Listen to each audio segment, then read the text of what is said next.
Sejam todos muito bem-vindos ao É Tudo Design. E hoje nós vamos falar sobre o design de grandes negócios. Principalmente sobre como design de uma trajetória que pode transformar regiões inteiras. Inteiras. Isso é muito, hein, amiga? É muito. É muito.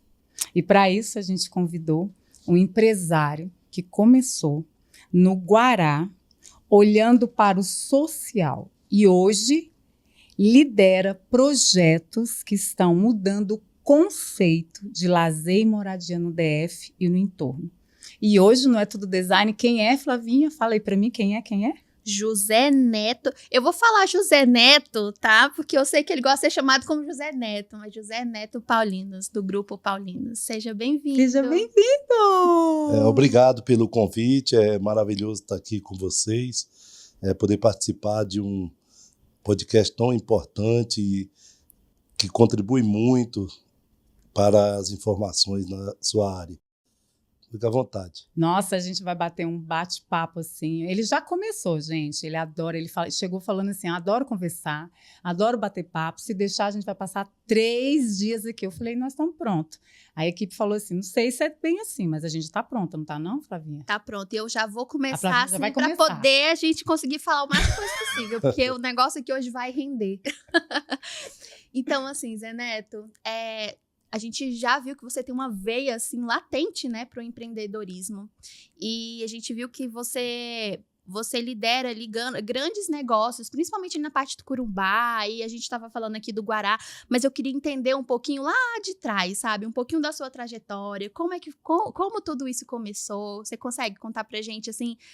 Essa veia empreendedora. Até pra gente conseguir passar um pouco disso para quem tá vendo a gente agora.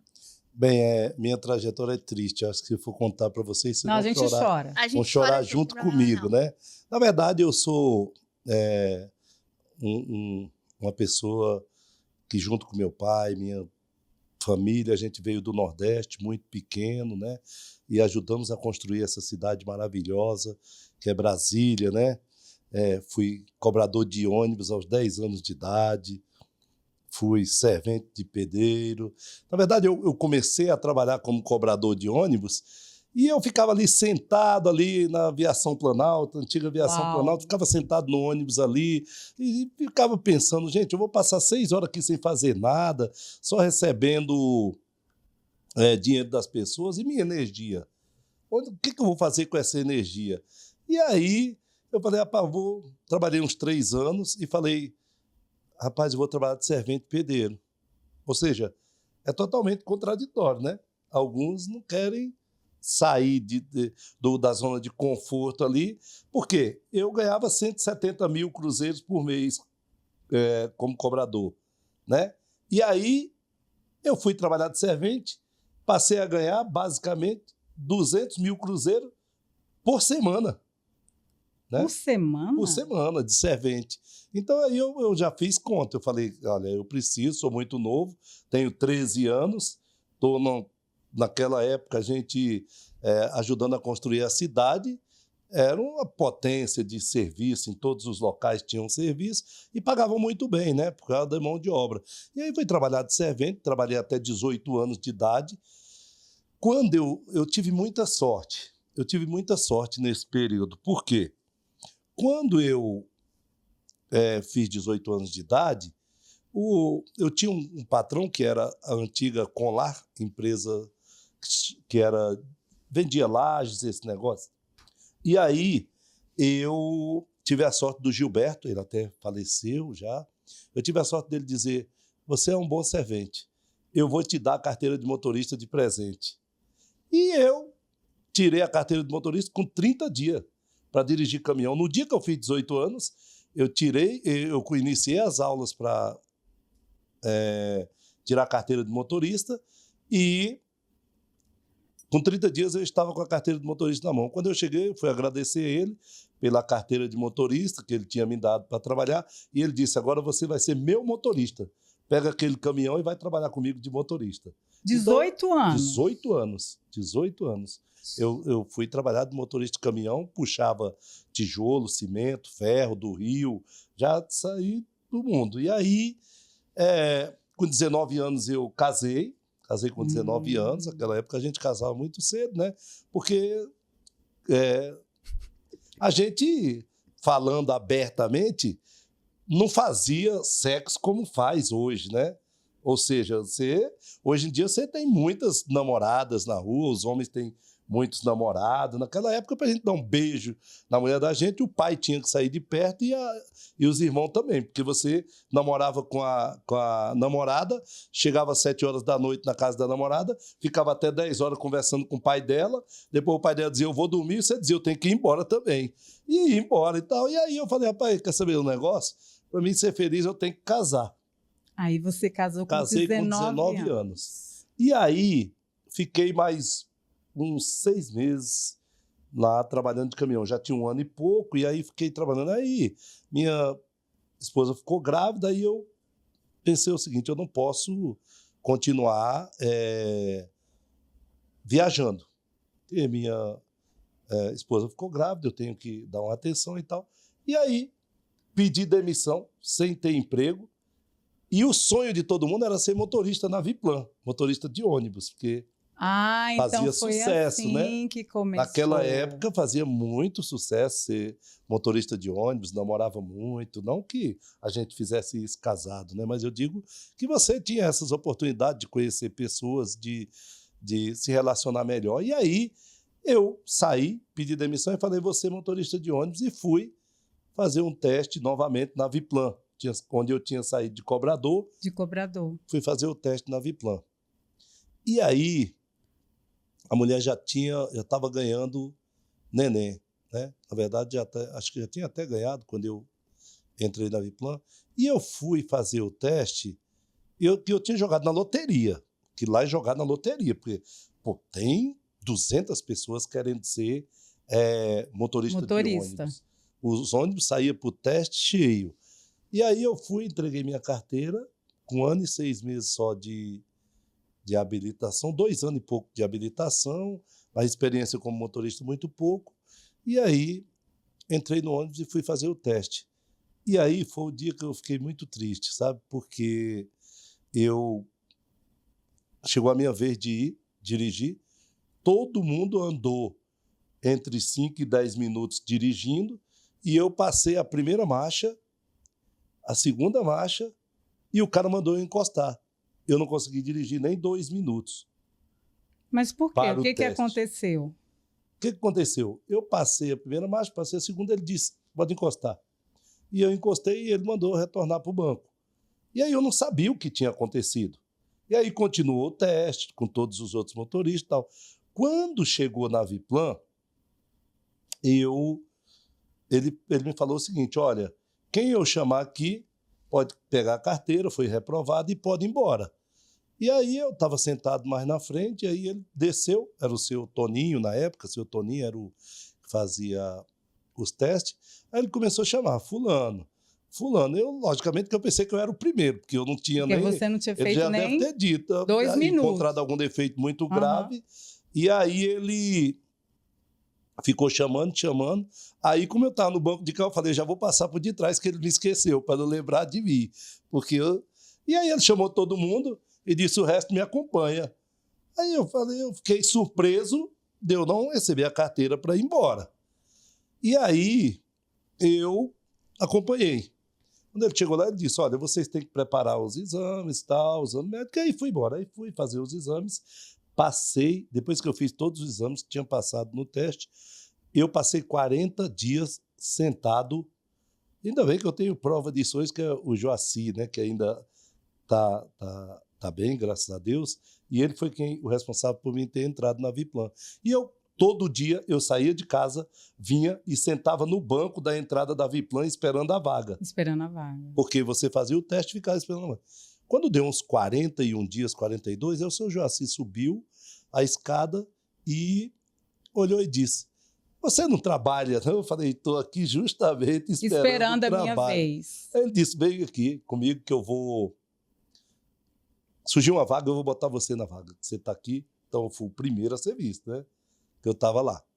E aí eu fui com ele, ele me deu um número lá no Guará, Eu me lembro até que era 11h23 o meu número, 11h23. E eu fui trabalhar de motorista. Eu entrava às 7 da noite e parava 1 da manhã. E folgava sábado, domingo e feriado. E foi ali que você teve... foi nesse trabalho que você estava mais com essas pessoas mais humildes, né? Para atender essas classes menos favorecidas, porque você andando, né? Sendo um motorista ali, foi ali que você foi vendo, né? Acordando cedo. Como é que era com essas pessoas? Assim, porque pelo horário que você falando, era até que hora? Até 1 da manhã. E tinha trabalhador? Porque isso a gente Tinha. está falando de quantos anos atrás? De muitos anos. Pois Além de trabalhador, o que me ensinou muito e que me trouxe muita experiência foi que eu carregava muitos estudantes. E naquela época, os estudantes estudavam muito aqui na Asa Sul, nas faculdades da Asa Sul pública, nos colégios, no Dom Bosco, em vários colégios aqui. E aí, eu trabalhei nesse horário por 15 anos.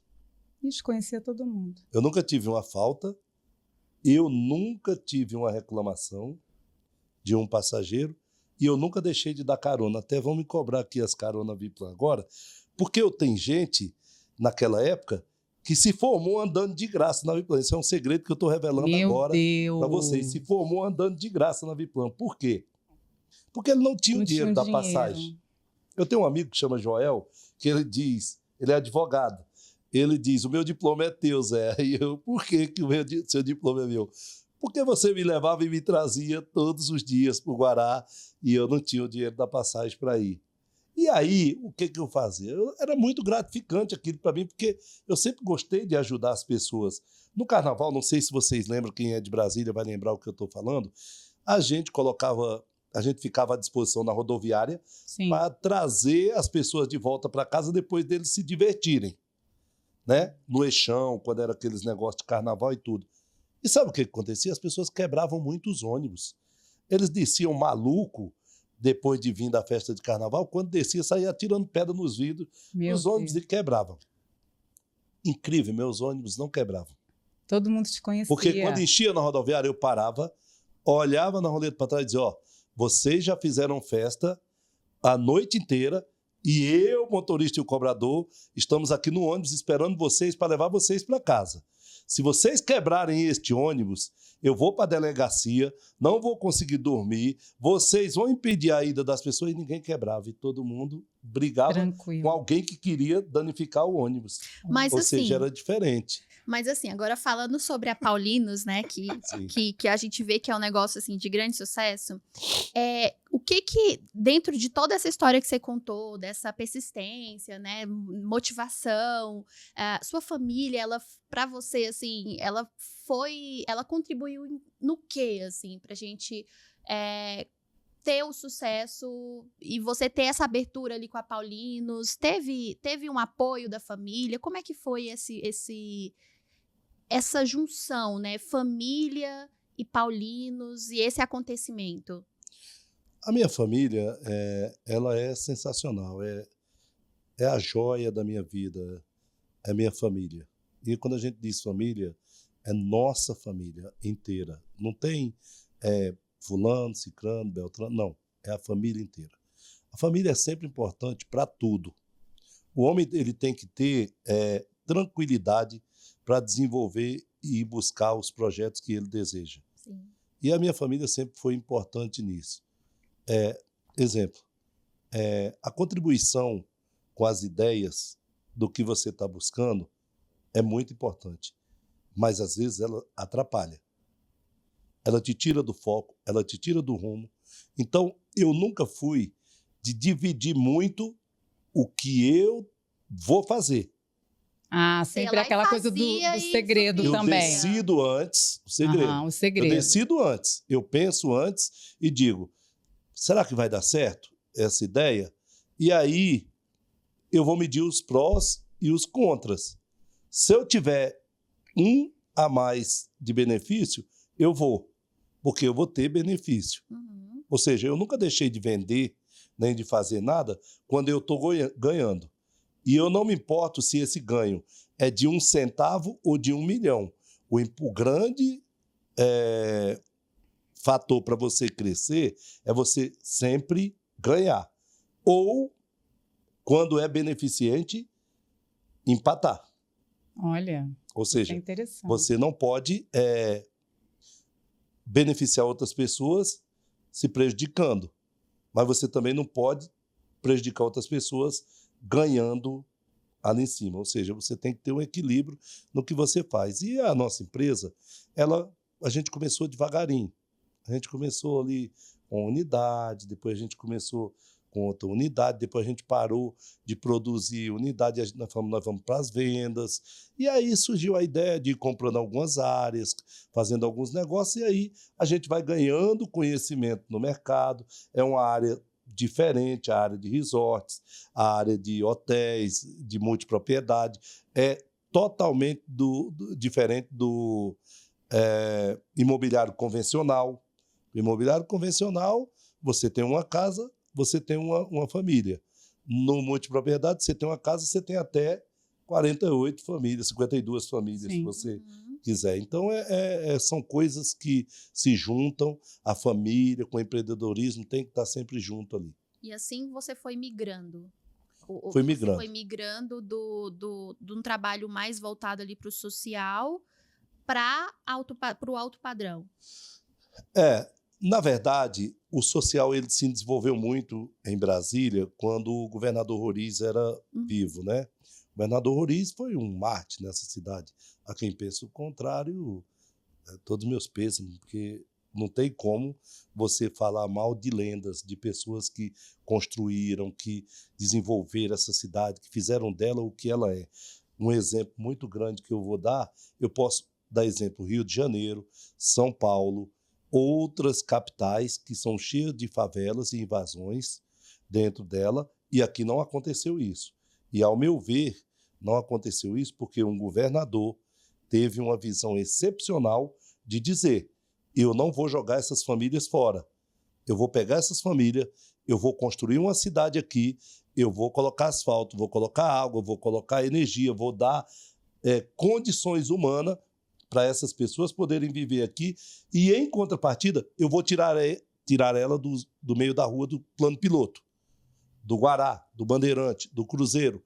E por isso nós temos hoje essa grande leva de cidade maravilhosa, Santa Maria, Taguatinga, Ceilândia, Braslândia, Planaltina, Núcleo Bandeirante, Guará, Gama, cidades maravilosas, que tem 400 mil habitantes. Olha, São Sebastião, você tem uma cidade aqui não sei se dá uns 40 quilômetros daqui de São Sebastião, mas no meio você tem Lago Sul, Jardim Botânico, né? Ali que estão ali interligados, que melhorou a qualidade de vida, inclusive de São Sebastião, ali para aquelas famílias que estão lá. Então, a gente tem que ligar o social ao desenvolvimento e ao financeiro. Dá para conciliar o financeiro ajudando o social. Eu tenho uma visão que, se todos os empresários do Brasil resolvessem, empresário que tem condições, resolvesse adotar uma família por um ano, nós mudaremos o país. Uma família. Adotar como? Isso vai trazendo também, quando você vai comentando isso, traz uma sustentabilidade também para a cidade, né? Sim. Porque tudo bem, a gente vai crescer, Brasília é moderna, mas a gente também fala de sustentabilidade. E as obras, né, que a sua empresa também vai fazendo, vocês têm essa coisa também, né, da sustentabilidade. Além de cuidar da família, vocês também cuidam dessa sustentabilidade. Sim, é verdade. E aí, pensando nisso, a gente buscou algo que Brasília não tinha.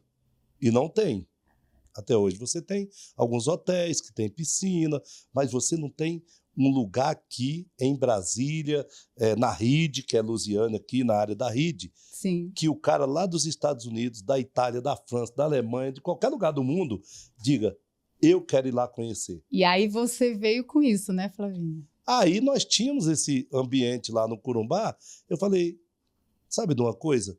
Eu acho que a gente pode conseguir construir isso. E para a gente construir isso, nós temos que ter excelente parceiro.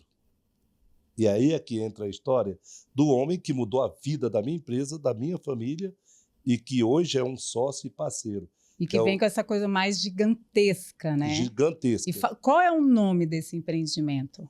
O empreendimento nosso hoje, ele chama Wyndham Corumbá Lake Resort em Lusiânia. Mas nós vamos para mais 3. Agora, a RZK, que é Grupo Resec... Que são esses são seus parceiros, que você vai falar agora. Isso. RZK, ETEC e a P7 são os donos e responsáveis por esse empreendimento. Mas foi muito difícil juntar essas pessoas. Primeiro porque a EZK é uma das maiores, é a maior do Brasil, se não for, e ela tem concessionária até fora do país, é uma empresa muito nacional, responsável pela Drondia no Brasil, é muito grande. Então não é fácil você trazer. A segunda foi a ETEC, que é uma empresa multinacional também, que trabalha com aeroportos, com portos, eles são muito bons nessa área de asfalto. Aí o difícil era, cara, eu tenho 2 parceiros. Eu preciso trazer uma empresa que tenha força para o Brasil, para a gente fazer isso. Quem nós vamos trazer? Cara, vamos trazer a melhor do mundo? Aí eu até ri na mesa, eu falei, pô, peraí, o paraibano saiu da roça, passou essa coisa toda em Brasília. Toda. Como é que eu vou chegar no maior do mundo, nos Estados Unidos, se eu não tenho nem o caminho? Aí minha esposa falou, Deus vai dar o caminho. Eita. Deus vai dar o caminho. Não é que no outro dia eu recebo um telefonema de um cara chamado Takendi. Takendi? Takendi. Ah. Takendi. Ele disse, ô Zé, eu vi a ideia do seu projeto, e eu tenho um contato com a Wyndham. Foi dessa forma, pessoal, foi dessa forma. Mas quando foi que você olhou, falando da Wyndham, né, já que a gente está nesse assunto, mas quando foi que você olhou para aquele lago ali no Corumbá e falou assim, aqui eu quero fazer história, aqui nós vamos fazer história? Eu sempre olhei para o Lago Corumbá com um olhar de empreendedorismo, que aqui pode ter hotéis, aqui pode ter resort, aqui pode ter casas de alto padrão e tudo. Só que a gente encontrou uma dificuldade, porque na parte de cá de Alexânia, eles fizeram projetos muito adensados, com muita gente dentro dos condomínios. E fizeram alguns até de qualquer jeito, tá? Que a gente tem que... E aí eu busquei e falei, cara, nós temos que ter um parceiro. E aí fui em Lusiânia, atrás do Diego Sorgato, que é o prefeito, um cara fantástico, que topou a ideia, ele queria desenvolver Lusiânia, queria desenvolver um projeto diferente, e aí nós vimos que a área de Lusiânia ela era totalmente virgem nesse aspecto, em relação ao Corumbá 4 ali, próximo da usina, aquela área, e aí eu falei com ele, prefeito, aqui nós poderíamos desenvolver alto padrão e altíssimo padrão. E aí a gente poderia transformar isso numa área de resort, hotéis e uma área no centro-oeste que as pessoas desejem vir para Brasília, para conhecer Brasília e ter um lugar para ficar. E ele disse, sim, eu topo. E aí a gente olhou aquilo lá e falamos, agora vamos desenhar o projeto, que é o Wyndham Corumbá Lake Resort, sensacional, que depois do dia 10 agora, ele vai estar apto em todo o Brasil, para quem quiser adquirir a cota nossa lá, vai estar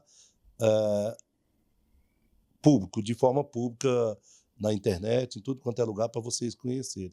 Agora, essas obras, elas têm imprevisto, porque assim, a gente está falando, né, tudo design, quando a gente fala de arquitetura e tudo. Só que quando você chega que uma empresa que começou com um pedacinho aqui, um pedacinho ali, né, fazendo um lote, faz um lote aqui, de repente vem para uma empresa, né, e vem fazer uma obra gigantesca, porque isso, né, é um monstro, se a gente for olhar.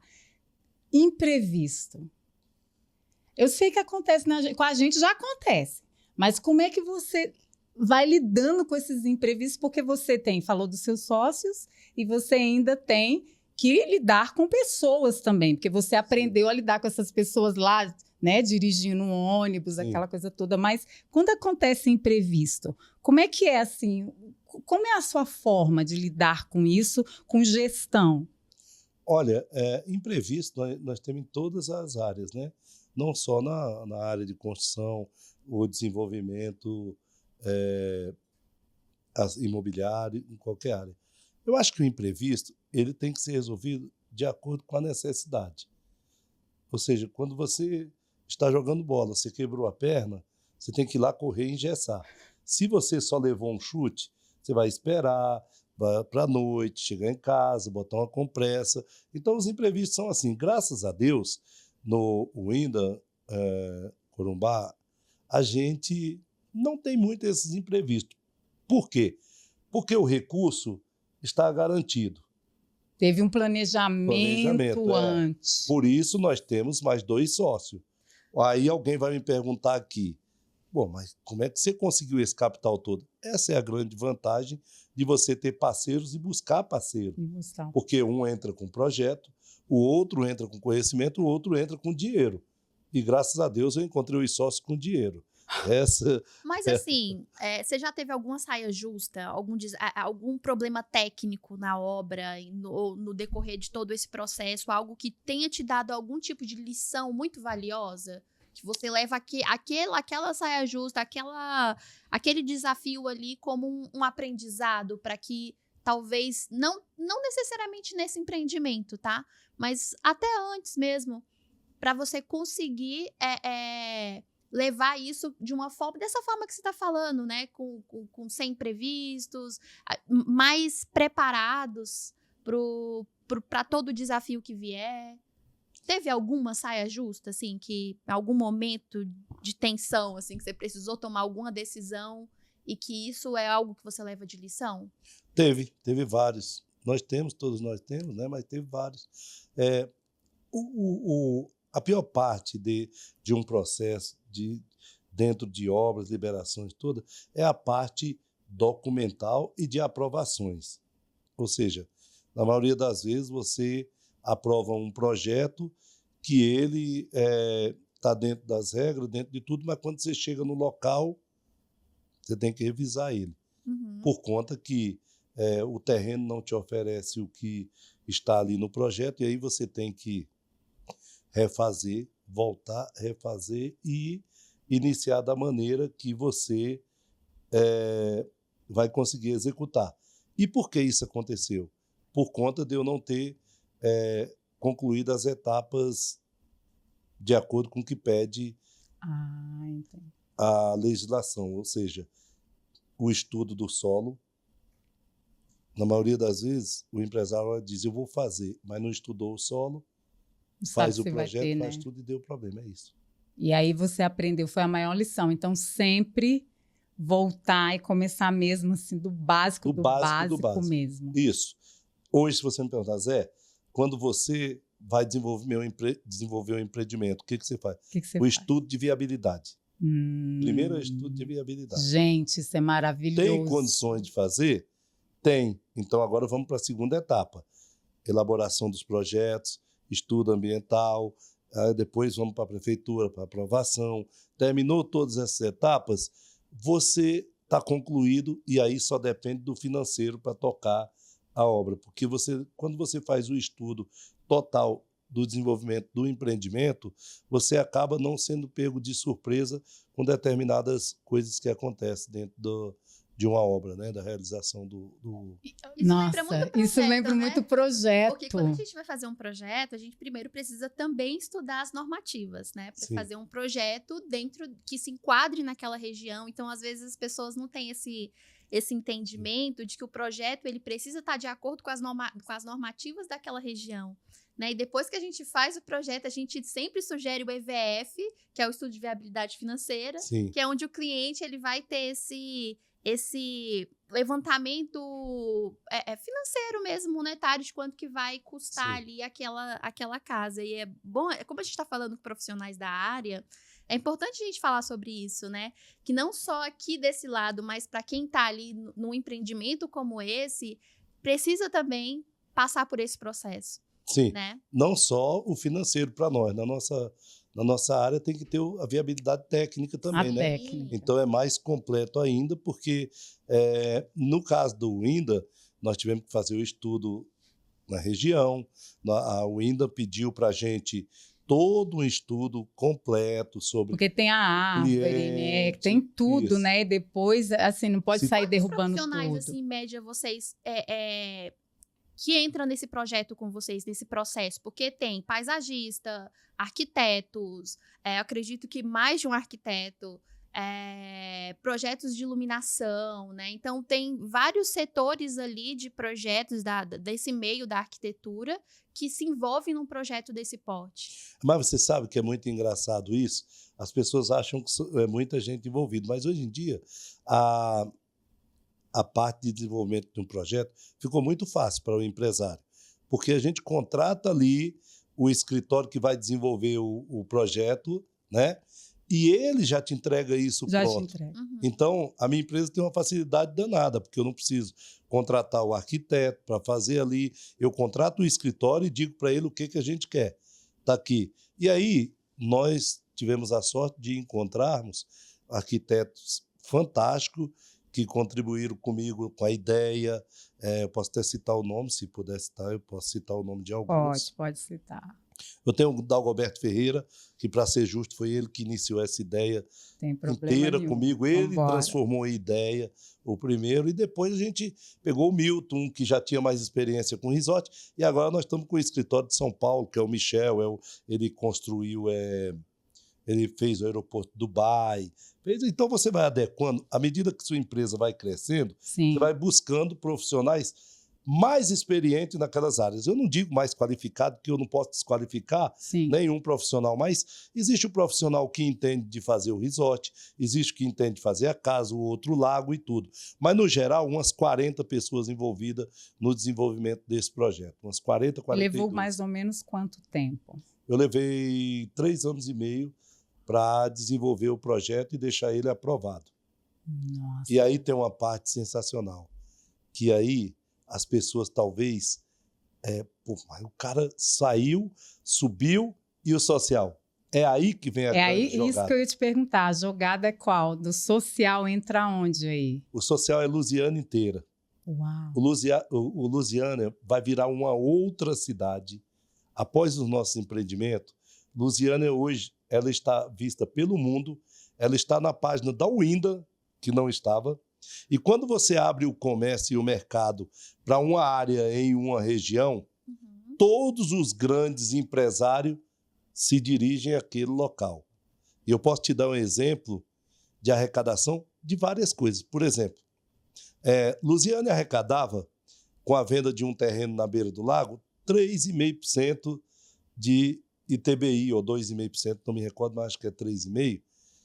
E aí, quando alguém fazia um condomínio lá e vendia um lote de 90 mil, ela ganhava de arrecadação para o Estado 3 vezes 9, vamos fazer a conta de 3%, 3 vezes 9, 27.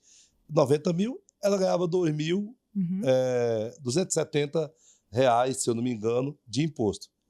Imagina o lote 700, 800 mil, igual é hoje, Lusiânia. E ali vem a parte, né, da pessoa começar a trabalhar, aí contrata ali gente, né?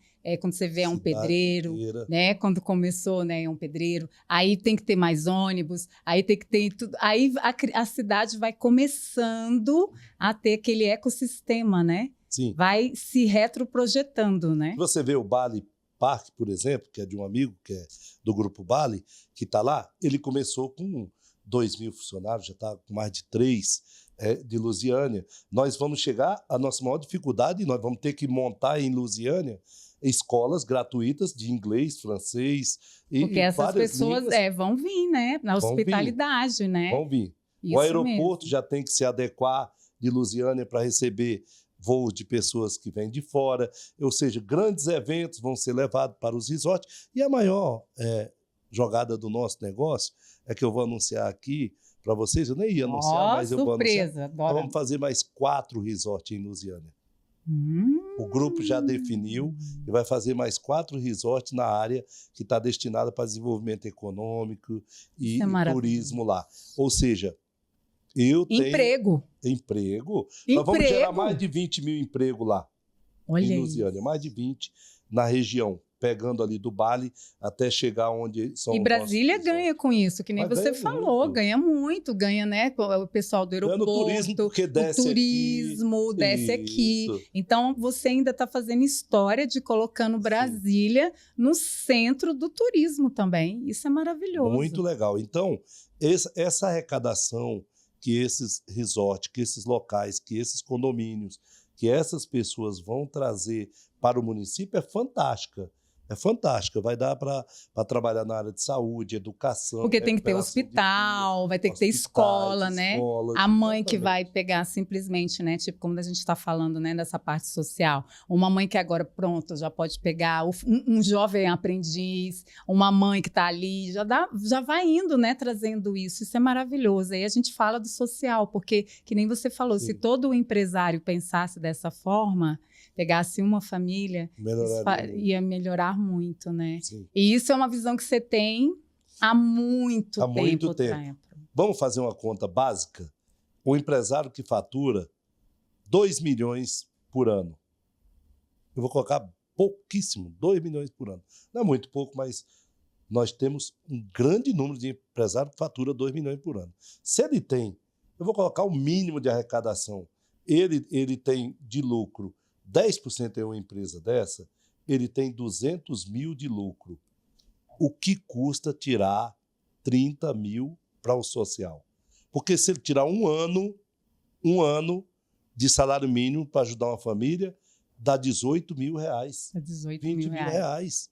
Isso não é nada. Isso é o dinheiro de uma noitada, de um passeio que a gente pode deixar de fazer, de garrafas de vinhos de 2 mil reais. E ajudar uma família. E ajudar uma família. E você, cara, é muito gratificante você receber o sorriso de uma pessoa quando ela diz, adorei a geladeira que você mandou para mim. Sabe qual é o meu sonho? Claro. O meu sonho é eu iniciar o projeto, que já iniciamos, a partir de 2028, no final de 2028, eu, junto com outro sócio desse negócio, vamos parar de trabalhar, os filhos é quem vão trabalhar, e nós vamos viajar todo mês doando uma casa no país. Todo mês nós vamos doar uma casa mobiliada para uma família carente. E como nós vamos fazer isso? Nós vamos tirar do nosso lucro e vamos construir aquela casa de uma família pobre. Eu quero chegar no interior, olhar para as casas e dizer, essa casa vai ser mobiliada, vai ser levantada, vai ser, tipo assim, um local que ele vai ter um banheiro para poder utilizar, que ele vai poder assistir uma televisão, que ele tem uma geladeira, que ele tem um ar-condicionado. E as pessoas que nós vamos atender é acima de 55 anos. Uau. Só pessoas de 55 anos. Sabe aquele senhor que está lá no interior do Brasil, das cidades, do Nordeste, do Goiás até, está lá no pé daquela serra, que ele tem um pote para beber água, que ele não tem um filtro, que ele não tem uma geladeira, que ele não tem basicamente o que comer, aquele senhor vai receber a casa. Nós vamos chegar lá, aquela casa de taipa, e vamos dizer, sua casa não é mais essa. Vamos ali passar uns 40 dias com a gente na cidade e depois o senhor volta para receber a sua casa. Sem tirar ele do lugar, nós vamos melhorar a vida dessa pessoa. Por quê? Para que Deus nos dá? Para que a gente possa ajudar outras pessoas. Ajudar outras pessoas. Agora sim, Zé Neto, a gente já percebeu que qualidade de vida é algo que vocês prezam muito, né? Sim. E o que não pode faltar num projeto para que as pessoas realmente se sintam felizes naquele empreendimento? Olha, se você me perguntasse há uns 5 anos atrás, ou 10, eu ia dizer música, mulheres bonitas, cerveja, e refrigerante, água, era isso. Mas hoje eu digo que não pode faltar é a paz, o sossego, a diversão e o bom atendimento.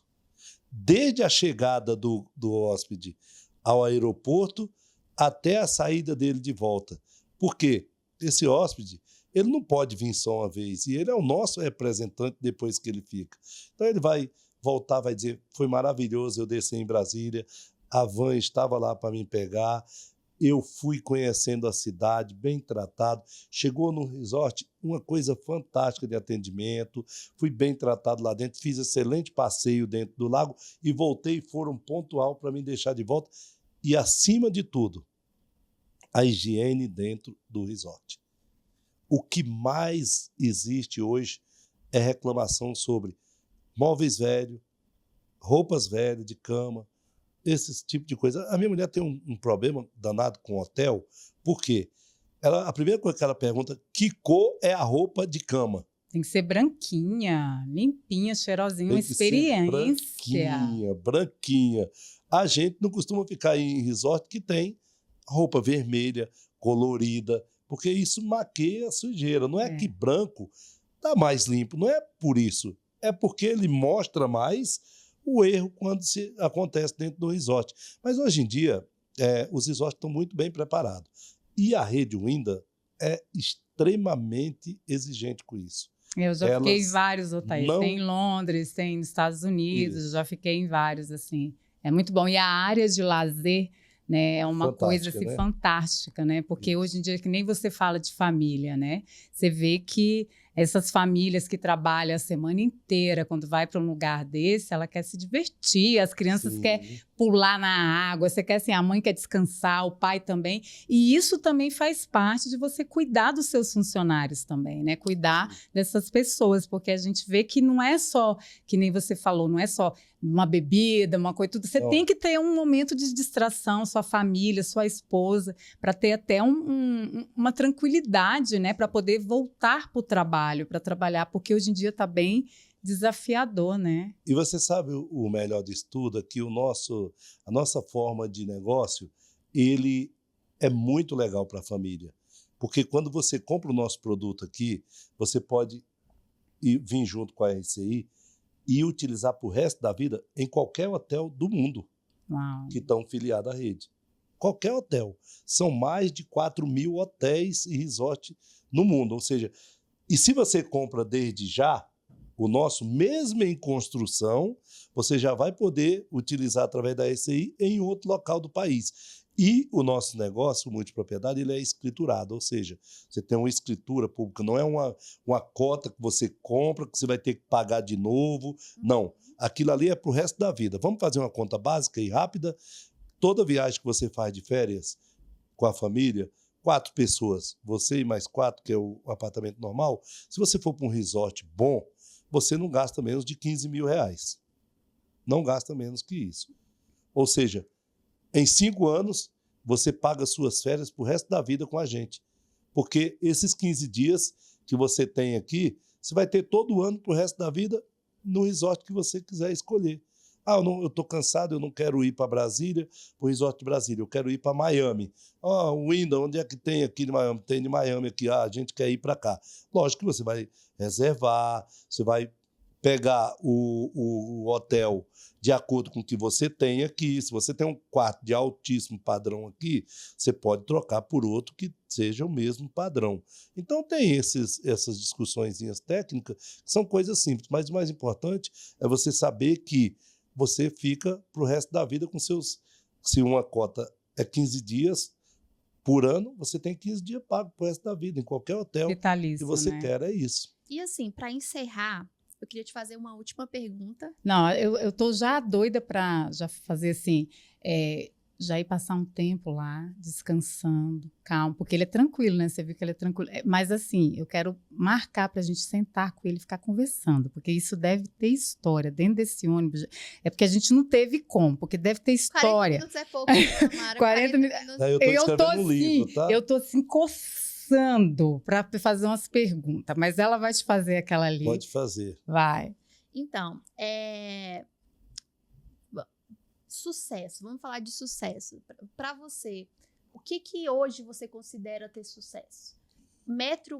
Quantidade de metros quadrados construído, ou realmente a diferença que você faz aí na vida de todas essas pessoas que você tem falado aqui no decorrer do nosso bate-papo? Olha, é muito difícil definir sucesso.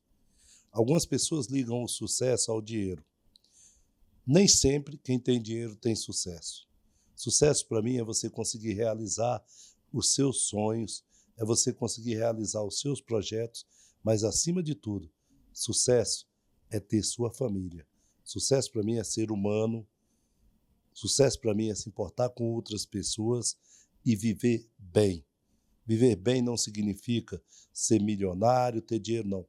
É ter uma qualidade de vida onde você possa comer, beber, água e dormir. Pode beber outras coisas se quiser, mas sucesso para mim é ser família, é ter família, é conseguir conciliar o empresarial com a família e trabalharem junto. E mais, a nossa empresa é uma empresa de família, onde trabalham meus filhos e eu, e a gente consegue equilibrar tudo isso com o que a gente busca. Ou seja, ter sucesso não é ter dinheiro. E a maioria das pessoas buscam dinheiro. Ter sucesso é ter paz, tranquilidade e ser humano. Uau! E assim, a gente sempre faz uma pergunta para todo convidado que senta. E é uma pergunta assim que engloba tudo. Sim. Assim, sendo que tudo é design, tá? O nosso programa, né, é tudo design, então pra gente tudo é design. Qual foi o seu maior design que você já fez na sua vida? Tudo é design. Tudo. Tudo. Vale tudo. Tudo é design? Tudo é design. O maior design que eu fiz na minha vida foi conseguir estar abraçado com toda a minha família.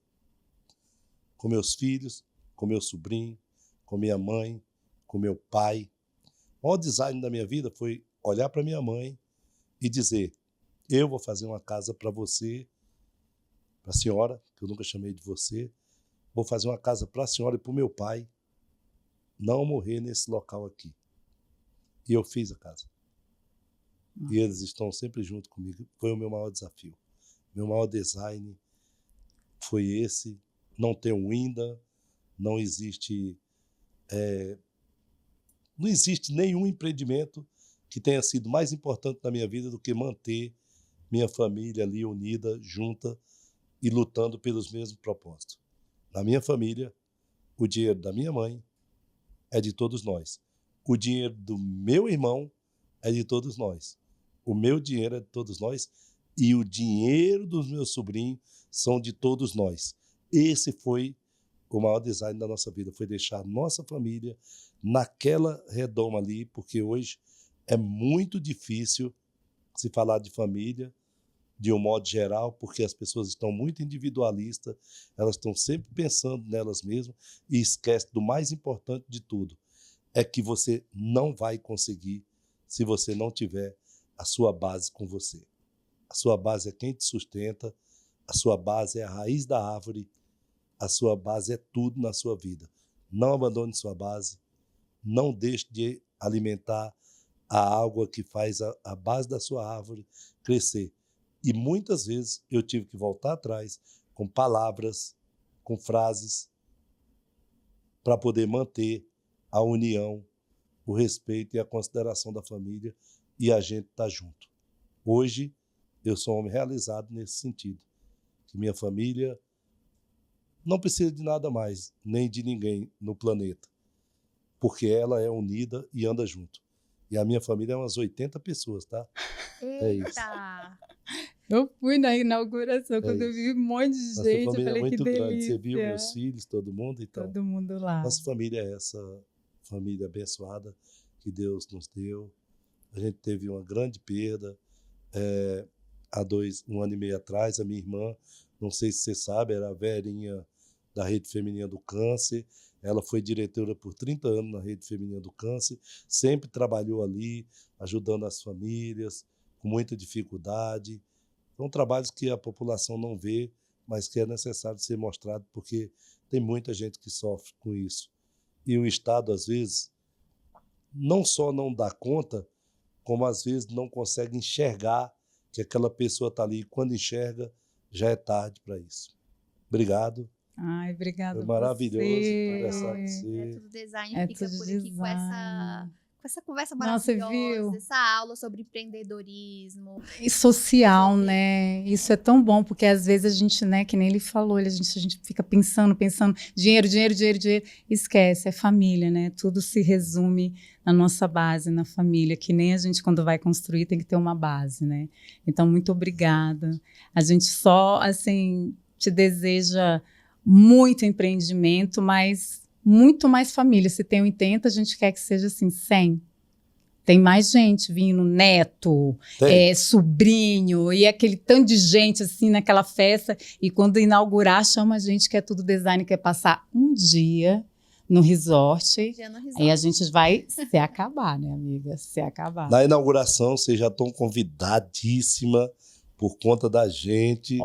E ele fala, ele cumpre. Você, eu cumpro. E nosso próximo jantar, eu gostaria que você fizesse uma matéria lá para você cobrir, para você ver como funciona o nosso trabalho. Você vai ver, uma maravilha. Obrigada, Eu amo. Obrigada, Zé. Obrigada, viu? Obrigada pela lição. Para você que acompanhou a gente até aqui, não esqueça de comentar, de curtir, seguir o nosso canal. Acompanhe a gente também no Instagram.